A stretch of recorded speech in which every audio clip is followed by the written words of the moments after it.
Good morning, Tamica. Good morning. Tamica Solomon is the acting director of the newly opened United States Mexico Canada Center.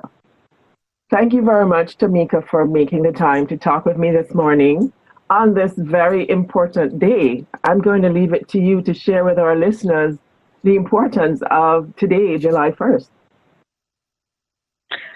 Thank you very much for having me speak to you today as we enter into a new era in trade relations, as today is the day that the United States-Mexico-Canada Agreement enters into force.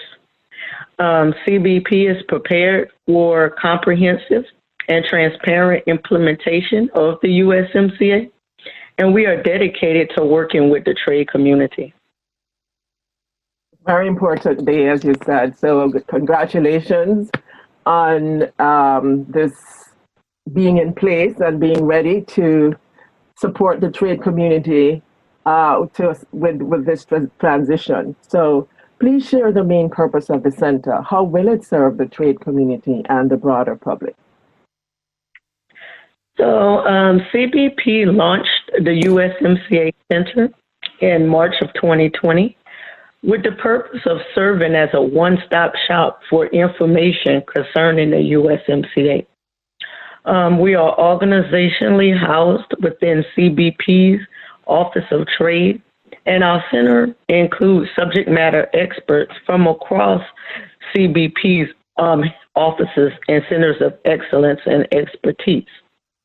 Our staff is made up of auditors, attorneys, national interest specialists, import specialists, just to name a few of the subject matter experts we have within our center. CBP will communicate with trade stakeholders throughout the implementation process as we continue to transition from NAFTA to USMCA. Since going live, our center has trained more than 2,000 customs brokers, trade attorneys, traders, freight forwarders, and producers nationwide and in Mexico and Canada.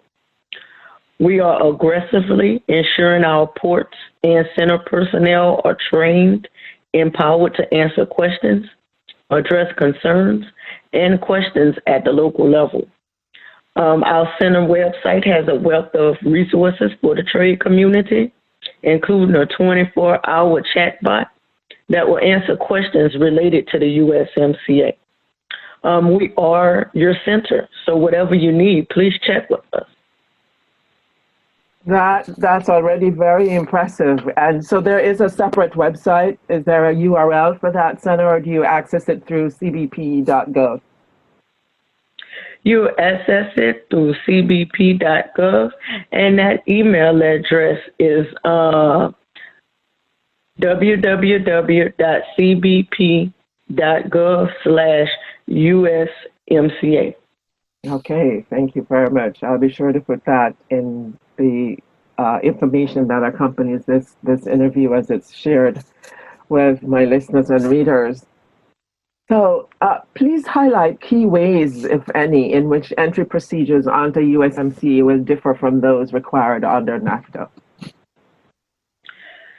So the first difference relates to the stipulation that the agreement must be reviewed by 3 nations every 6 years with a 16-year sunset clause. What that means is that the U.S. can actually renegotiate the conditions of the USMCA with its North American partners if there are any noted changes that we noticed during the implementation of the agreement. NAFTA did not provide for this type of flexibility. The second difference relates to the regional value content requirements. The USMCA stipulates that 75% of parts for automobiles must be built in North America in order to qualify for duty-free treatment.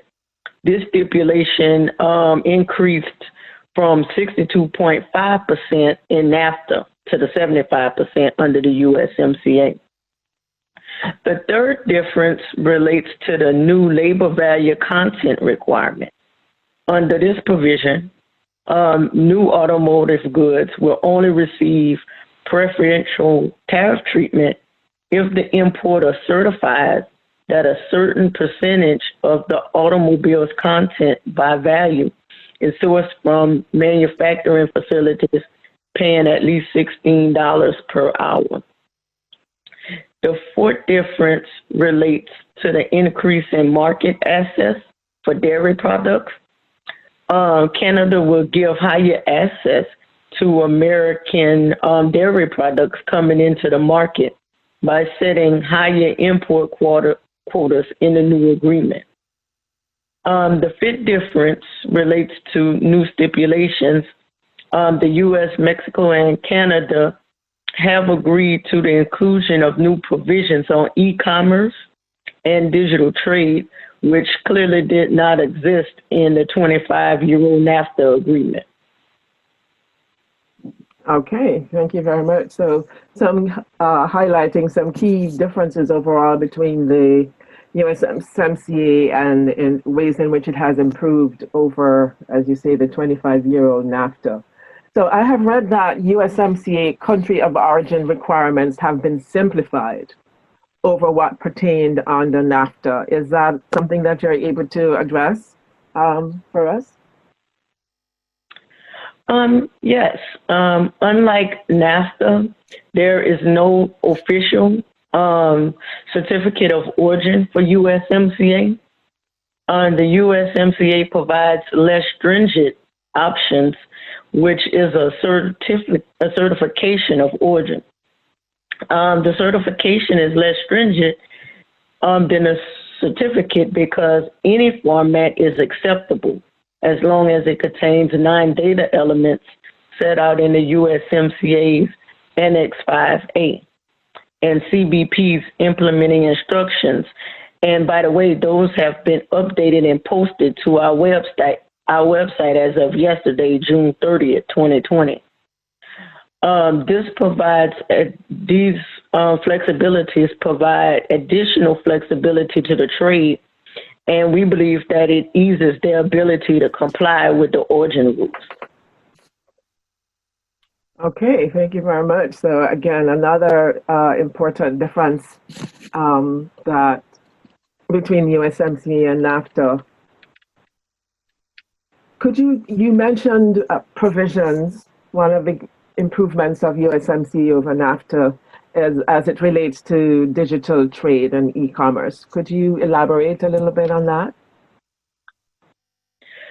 So the USMCA facilitates digital trade by adding some new stipulations. First, the USMCA prohibits customs duties and other discriminatory measures from being applied to digital products distributed electronically. Some examples are ebooks, music, video, software games, etc.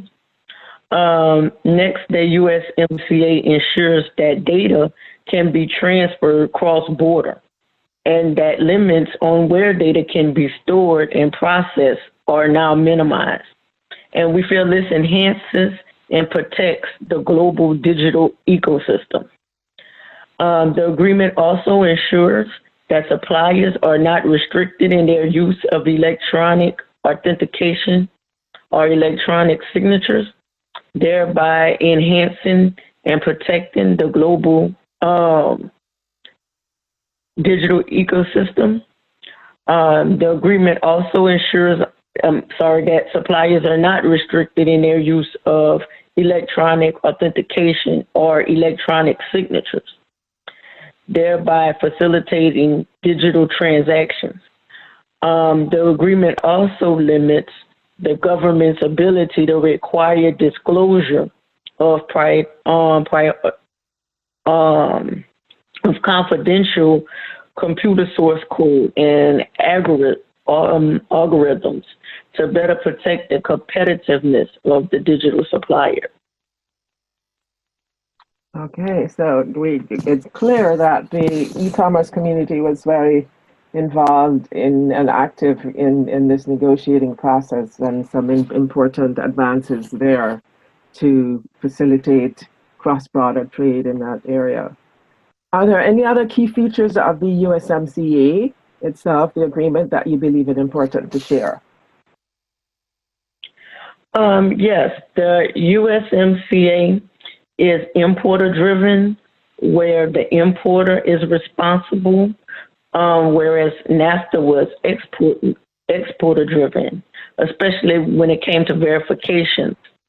Under the USMCA, the importer is responsible for showing that the good originates. This follows the trajectory of other modern free trade agreements. The USMCA also contains an environmental chapter, which makes all three countries responsible for maintaining high levels of environmental protections. And some of the obligations include combating trafficking in wildlife, timber, and fisheries. Okay, thank you. You had also mentioned earlier in our discussion the sunset clause. How are there ways in which traders or the trade community in general would be able to share their concerns that could then be reflected in any renegotiating process?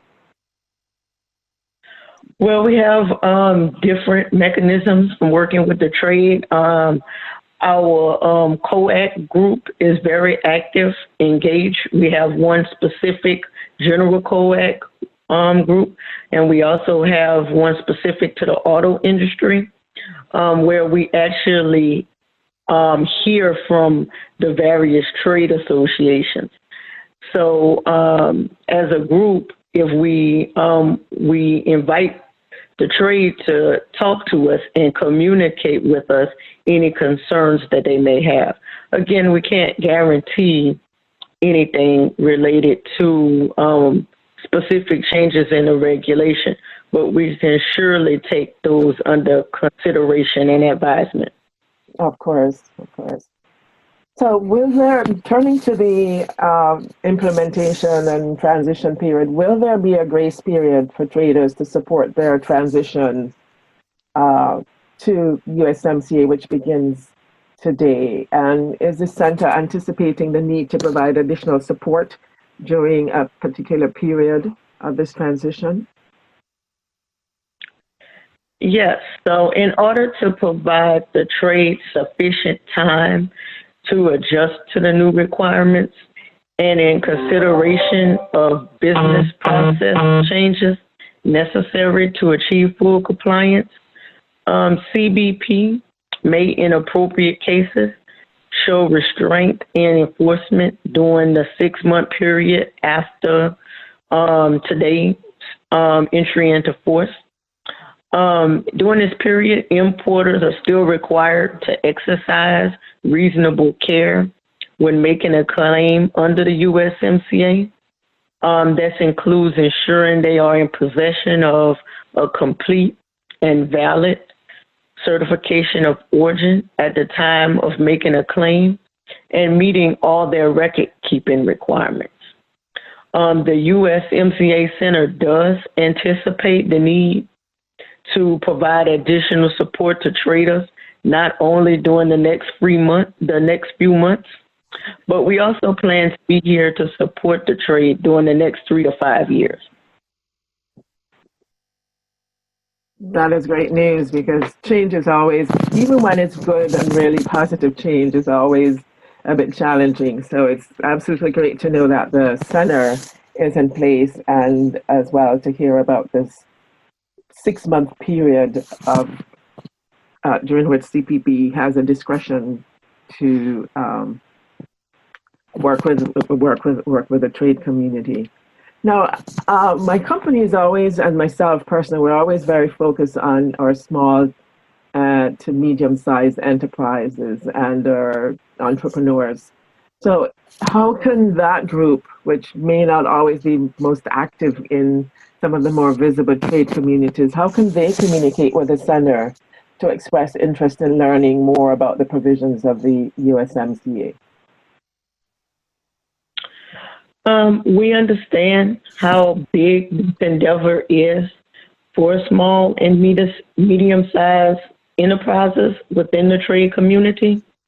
And CBP has a lot of resources and compliance guidance for all of our trade stakeholders. We are the center, too, for small businesses and medium-sized businesses.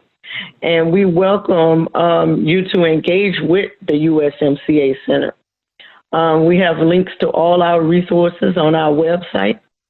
And if those resources cannot answer your inquiry, or if you have a specific concern that you want to notify the center of, please contact us at usmca@cbp.dhs.gov.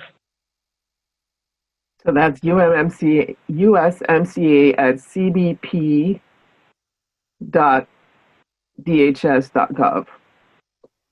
Yes, ma'am, that is correct. I always get thrown by that DHS addition. I have to try to remember. So, very important information.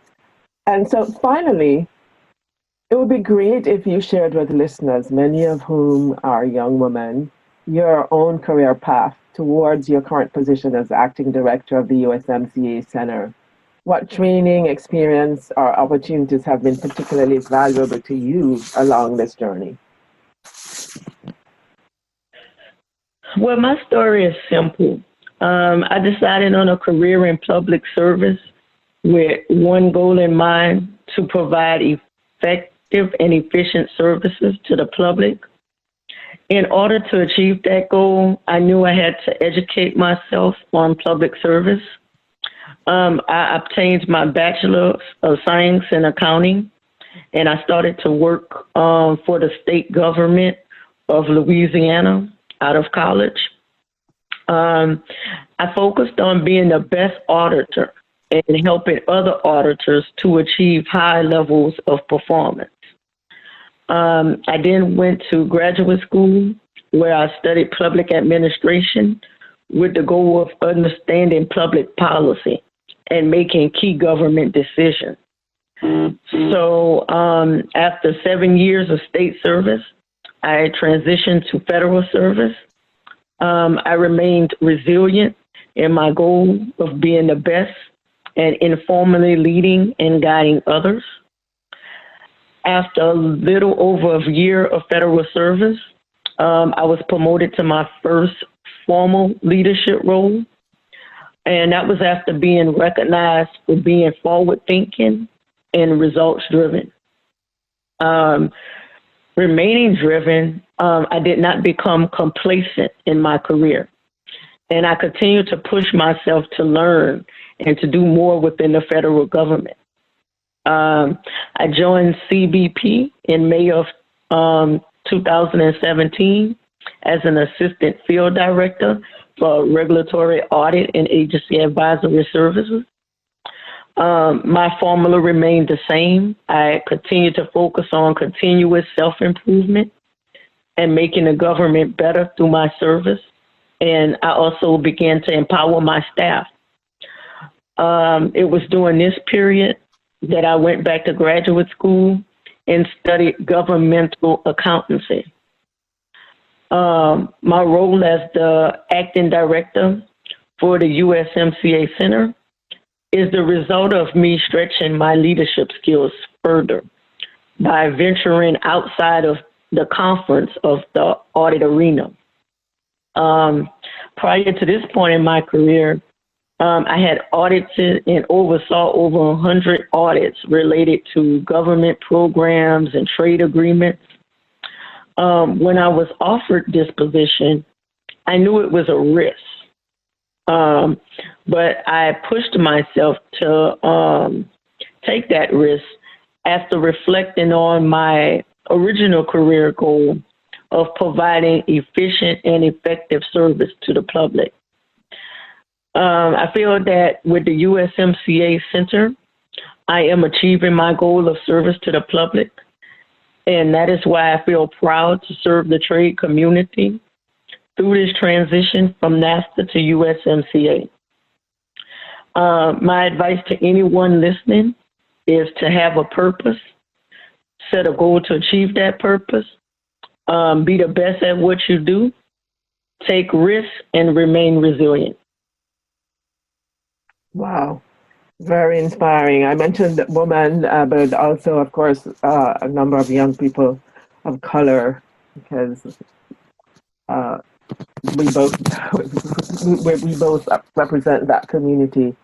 So, goodness, congratulations on your accomplishments, your drive, your resilience, and thank you very, very much for your time this morning. I wish you continued success and look forward to staying in touch. Thank you again for having me. And again, we are your center. So anything that you need from us, please don't hesitate to reach out to us and let us serve you. Thank you. We'll be sure to do that. Thanks again.